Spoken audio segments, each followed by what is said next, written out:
श्री राधे श्री राधे श्री राधे श्री राधे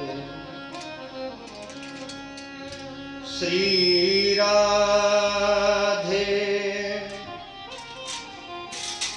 श्री राधे श्री राधे श्री राधे अंसालं वितवाम कुंडलधरम्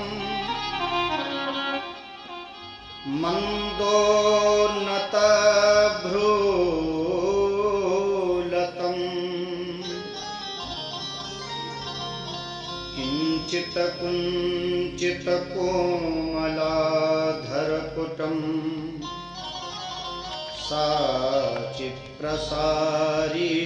साचिप्रसारीक्षणम्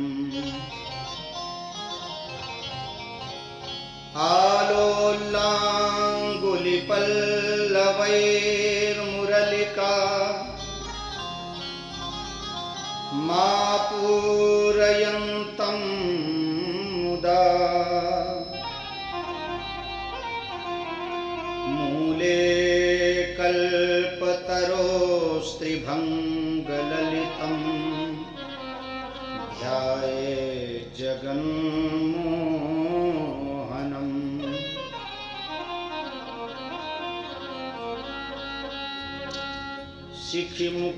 शिखिमुकुटविशेषं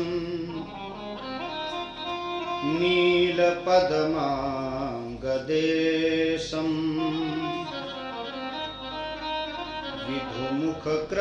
विधुमुखकृतकेशं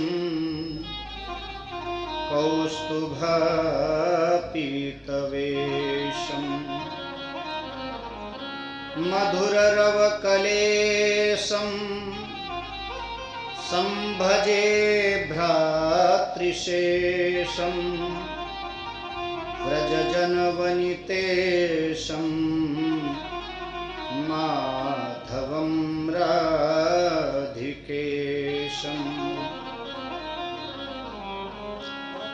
हेमाभां द्विभुजां वराभयकरां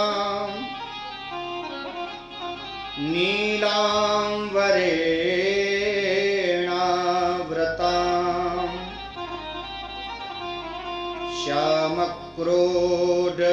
श्यामक्रोडविलासिनीं भगवतीं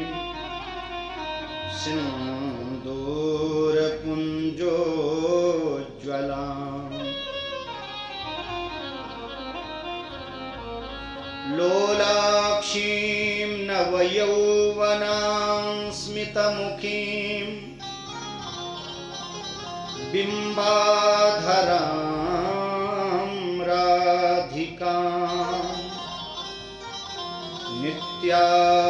नित्यानन्दमयीं विलासनिलयां दिव्याङ्गभूषां भजे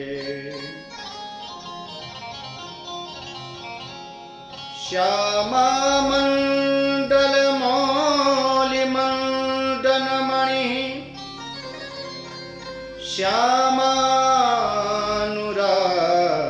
श्यामानुरागस्फुर द्रोमो भेदविभाविताकृतिरहो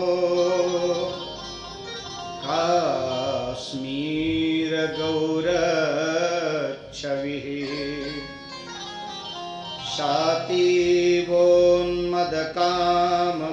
शातीवोन्मदकामकेलितरला मां पातु मन्दस्मिता मन्दारद्रुमकुञ्जमन्दिर पट्टेश्वरी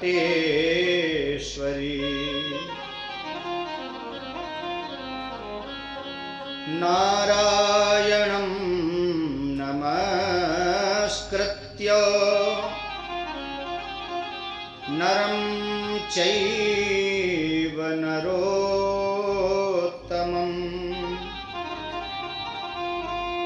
देवीं सरस्वतीं व्यासं ततो जयमुदीरये।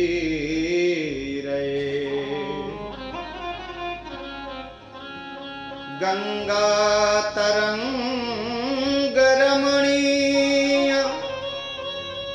जटाकलापं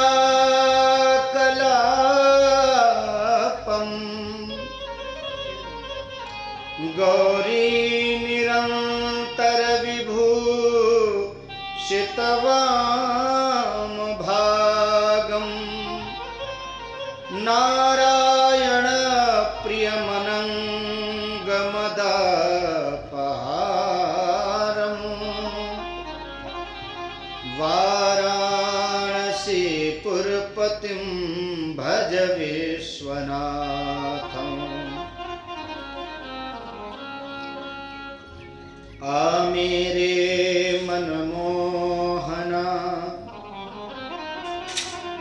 पलक ढाप तोहे ले, ना मैं देखूं और को ना तुहे देखन दे। राधा मेरी स्वामिनी मैं राधे तेरो दास, जन्म जन्म मोहे दीजियो श्री वृंदावन वास। जन्म जन्म मोहे दीजियो श्री वृंदावन वास। बोलिए वृंदावन बिहारी लाल की जय। श्रीमद् भागवत महापुराण की जय। श्री सद्गुरुदेव भगवान की जय। राधा रानी सरकार की जय। वृंदावन धाम की जय। नर्मदा मैया की जय। जय जय श्री राधे, जय जय श्री राधे।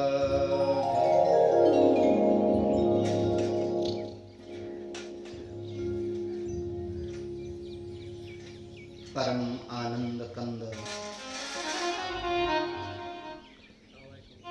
भक्त वत्सल करुणा वत्सल दीन बंधु दया सिंधु भगवान श्री राधा माधव के युगल चरणार विंदों में कोटिशः वंदन कोटिशः नमन। प्रातः स्मरणीय अर्चनीय वंदनीय श्री सद्गुरुदेव भगवान के चरणों में कोटिशः वंदन कोटिशः नमन।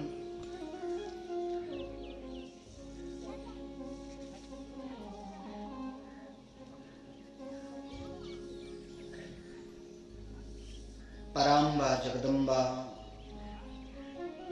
मां नर्मदा की कृपा से शिवनी संगम के पावन तट पे समस्त तबलू टोटला वासी समस्त तबलू टोला वासी यहाँ के निवासियों के द्वारा भगवान की इस कथा का आयोजन किया जा रहा है। इसमें कई फायदे हैं।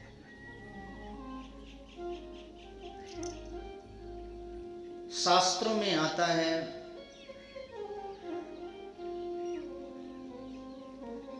ऐसा वर्णन कई जगह पर,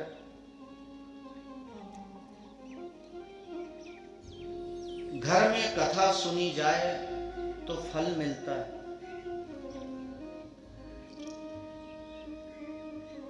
किसी तीर्थ में बैठ करके कथा सुना जाए तो उसका फल करोड़ों गुना मिलता है। गंगा के किनारे, यमुना के किनारे बैठ करके सुना जाए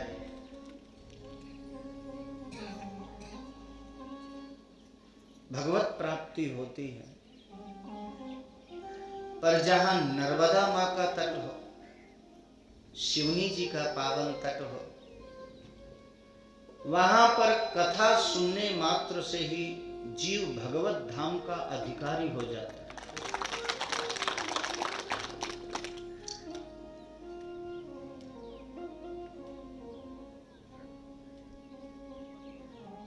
शिवनी कोई नदी नहीं है, नर्मदा सिर्फ नदी नहीं है, यह तो भगवान का छलकता हुआ साक्षात विग्रह है।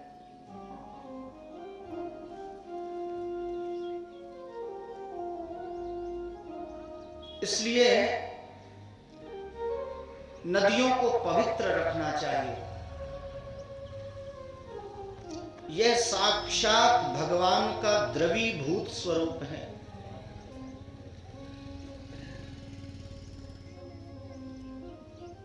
अच्छा, एक बात बता, भगवान के दर्शन करने के लिए मंदिर में जाना पड़ता है कि नहीं? अरे बोल दो जी। देखो, हमारी कथा की एक शर्त है, एक तरफ से जब हम कथा सुनाएंगे तो दूसरी तरफ से हमारे श्रोता को भी हुंकारी देना पड़ेगा। इसके दो फायदे,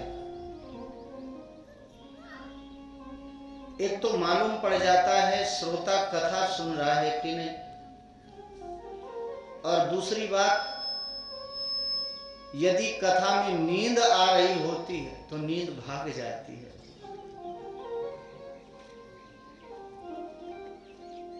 मंदिर में यदि भगवान का दर्शन करने जाना है तो मंदिर तक चल करके जाना पड़ेगा। भगवान का मंदिर में बैठा हुआ अचल विग्रह है। भगवान के मंदिर में जो विग्रह विराजमान है वह अचल विग्रह है, पर चाहे शिवनी मां हो या नर्मदा मां हो, यह अचल विग्रह नहीं, यह भगवान का चलता फिरता विग्रह है।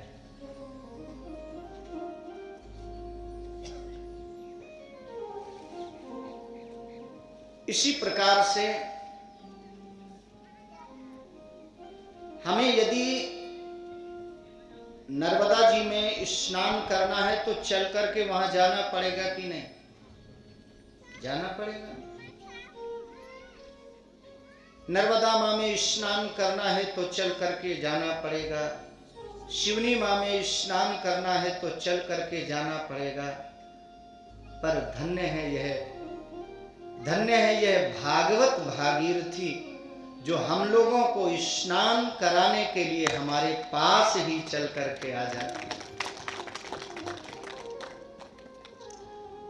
हमारे महाराज जी एक वाक्य कहा करते हैं, इरादे लाख बनते हैं बिगड़ जाते हैं, इरादे लाख बनते हैं बिगड़ जाते हैं, भागवत की कथा वही सुन पाते हैं जिसको मेरे गोविंद सुनवाते हैं। 7 दिन का यह समय मिला है, साथ ही इस कथा के हमारे जो परीक्षित हैं श्री केसरी गोयल जी,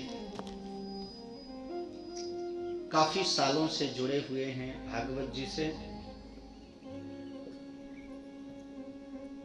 हम गोरखपुर में भी कथा करने आते थे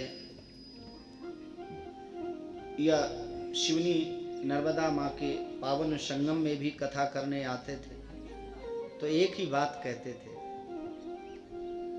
महाराज जी क्या भगवान की कृपा कभी मेरे ऊपर होगी? क्या मेरे जैसा साधारण व्यक्ति भगवान की कथा सुन पाएगा बैठ करके? क्या ये कथा हमारे गांव में भी आपके द्वारा कभी हो पाएगी? हम उनसे एक ही बात कहते थे, केसरी जी, यदि भागवत सुनने का हृदय में किसी से संकल्प हो जाए, एक बार यदि मन में संकल्प हो जाता है, तो संकल्प की पूर्ति स्वयं भगवान करते हैं।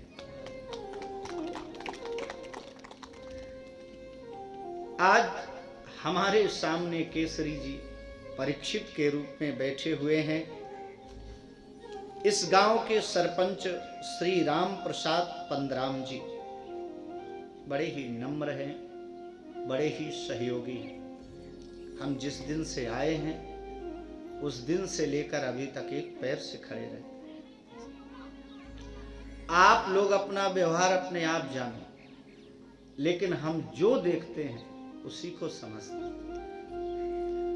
सभी ब्राह्मणों की सेवा में भागवत जी के जितने भी सहयोगी हैं, सबकी सेवा में पूरा परिवार लगा हुआ है।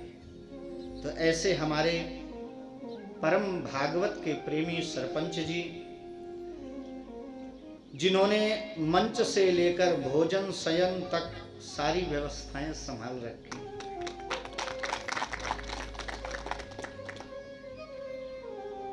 एक नाम है जैनेन्द्र मोगरे जी, प्रदीप मोगरे जी, जो शायद सचिव हैं।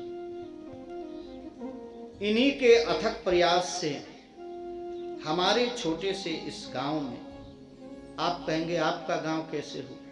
पहले तो नहीं था, पर जिस गांव में मैं एक बार भागवत की कथा कह देता हूं वो मेरा ही हो जाता है। बोलो जय श्री कृष्ण।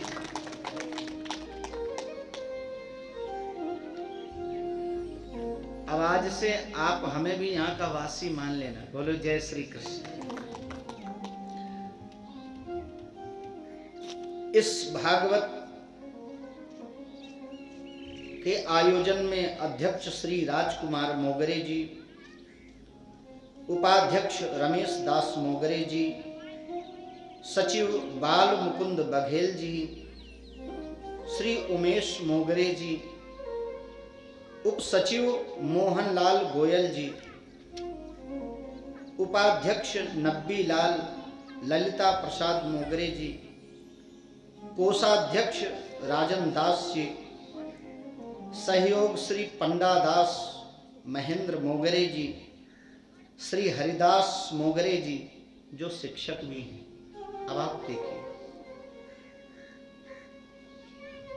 भागवत की कथा में सबसे पहले जो शिक्षित हैं, जो पढ़े लिखे लोग हैं, उनको आगे आना पड़ता है। हमारी संस्कृति बच्चों तक कैसे पहुंचेगी? शिक्षा की इसीलिए आवश्यकता है ताकि हम अपनी संस्कृति को समझें, अपनी सभ्यता को समझें। तो देखिए, इसमें शिक्षक भी हैं, श्री हरिदास मोगरे जी, श्री कुलदीप मोगरे जी, श्री लखनलाल मोगरे जी, जो शायद रिटायर प्रिंसिपल हैं, श्री शंभू प्रसाद जी, श्री सुरेश मोगरे जी और श्री सुरेंद्र मोगरे जी। नाम अभी बहुत हैं। जिस दिन कथा का विश्राम होगा सबके नाम लेंगे। कथा की शुरुआत है, ज्यादा नाम लेंगे तो गांव के नाम के सामने भगवान का नाम रह जाएगा। बोलो जय श्री कृष्ण। तो जिन्होंने भी इस भागवत कथा में सहयोग का बीड़ा उठाया है, संकल्प किया है, मैं बांके बिहारी भगवान से, भागवत भगवान से प्रार्थना करता हूं, इनके जीवन में सदा मंगल बना रहे। यह भगवान से जो चाहते हो वह इन्हें मिले, इनके पूरे परिवार में हमेशा प्रसन्नता बनी रहे, इसी कामना के साथ अब आइए तन से बैठे रहेंगे शिवनी माँ के इस पावन परम प्रांगण में, मन से चलते हैं वृंदावन धाम। वह पावन दिव्य निधि वन का क्षेत्र, प्रिया प्रीतम बैठ करके दोनों एक दूसरे को निहार रहे हैं। सारी सखियां बैठ करके भगवान का कीर्तन कर रही हैं। तो सबसे पहले हम सब लोग भगवान नाम संकीर्तन के माध्यम से जिह्वा को पवित्र करेंगे, फिर भगवान की कथा में प्रवेश करेंगे।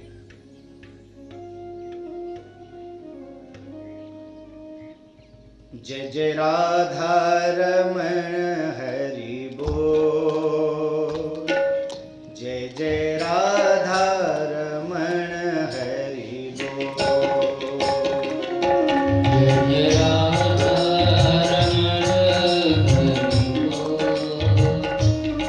जय जय राधा रमण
जय जय राधा रमण मेरो राधा रमण जय जय राधा रमण मेरो राधा रमण जय जय राधा रमण हरि बोल जय राधा रमण हरि बोल हरि बोल जय राधा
बिहारी लाल की जय।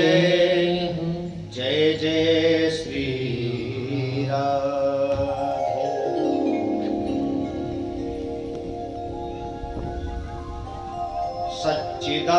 सच्चिदानंद रूपाय विश्वोत्पत्त्यादि हेतवे तापत्रय विनाशाय श्री कृष्णाय वयं नुमः।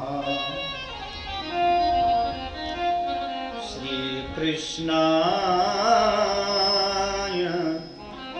वयं नुमः।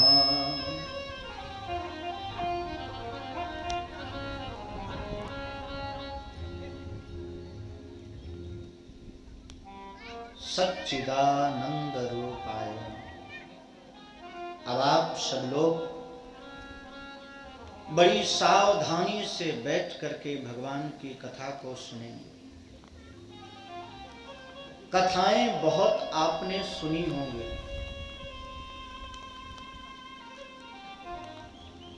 लेकिन जो मैं कथा सुनाने जा रहा हूं, मेरे सामने कोई टीका नहीं, मेरे सामने मूल संस्कृत की भागवत जी रखी हो। भागवत जी में जो क्रमशः वर्णित है, 7 दिनों तक मैं वह आपको सुनाऊंगा, लेकिन आप लोगों को सावधान होकर के सुनना पड़ेगा।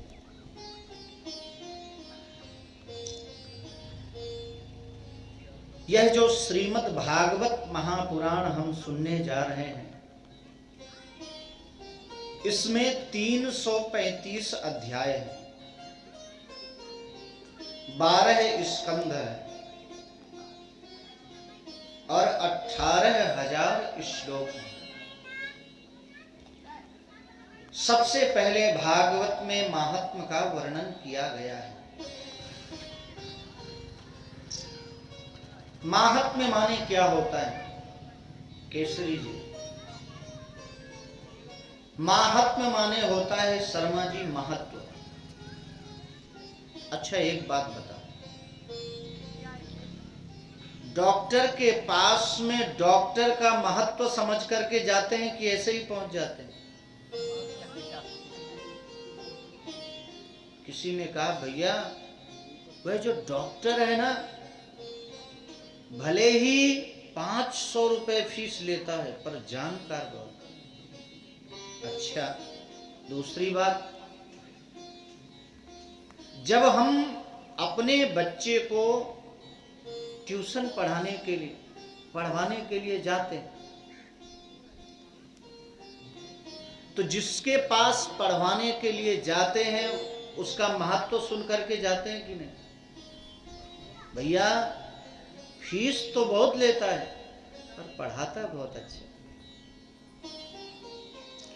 तो जब तक किसी व्यक्ति के महत्व को हम जानेंगे नहीं तब तक मानेंगे। जब हम किसी के विषय में ठीक से जानते हैं तभी हम मानते हैं। हम ये भारतीयों की आदत, जब तक जानते नहीं हैं तब तक मानते नहीं।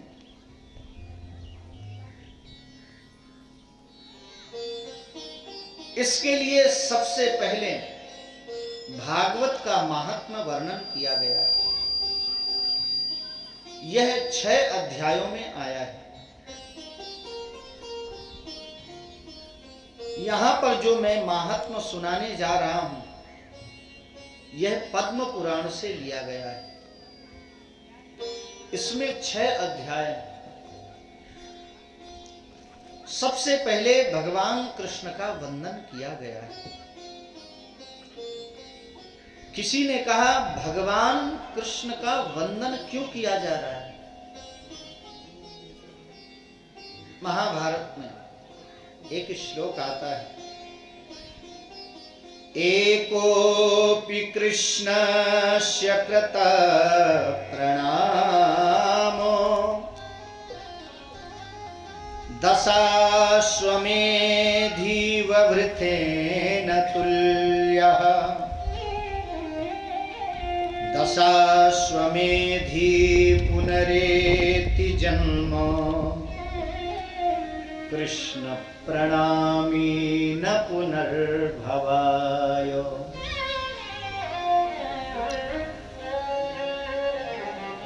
एक बार जब भगवान कृष्ण का वंदन कर लेते हैं तो एकोपि कृष्णस्य कृतः प्रणामो दशाश्वमेधो ववृथेन तुल्य।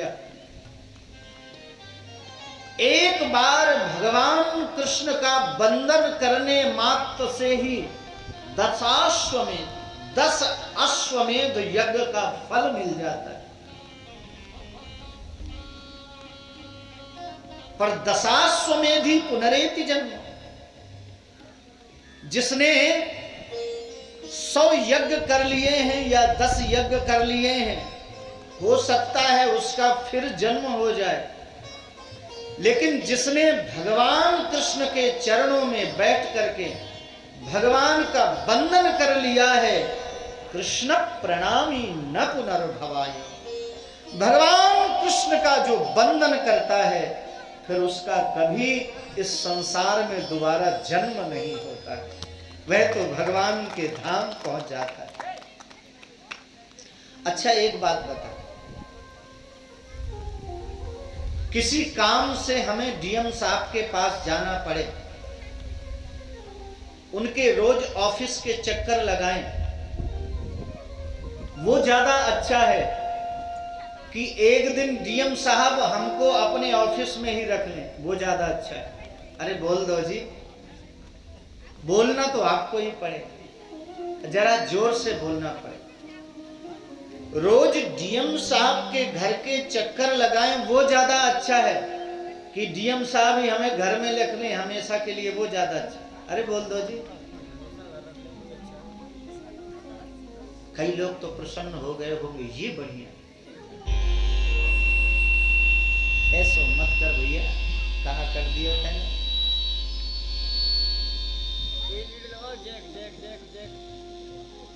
जब एक बार चले तो चलने देना, बीमारी मत फैलाना।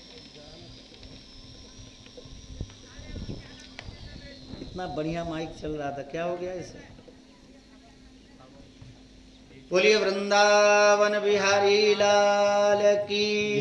आवाज बढ़ा दो। अब जो लीड लगाई है ना, वो ठीक से आवाज में नहीं हो रही।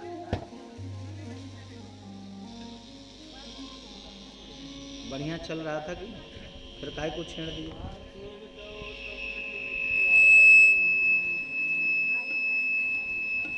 ये भी बीमारी होती है साउंड वालों को।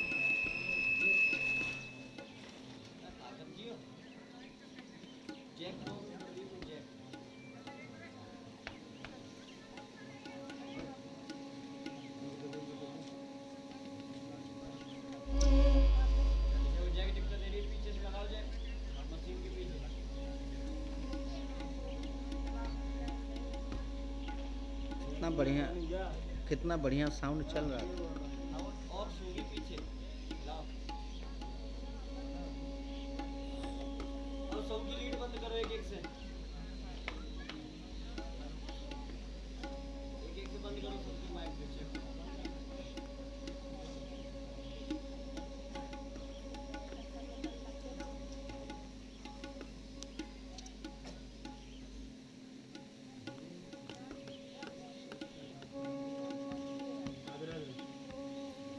आवाज ही नहीं आ रही भाई।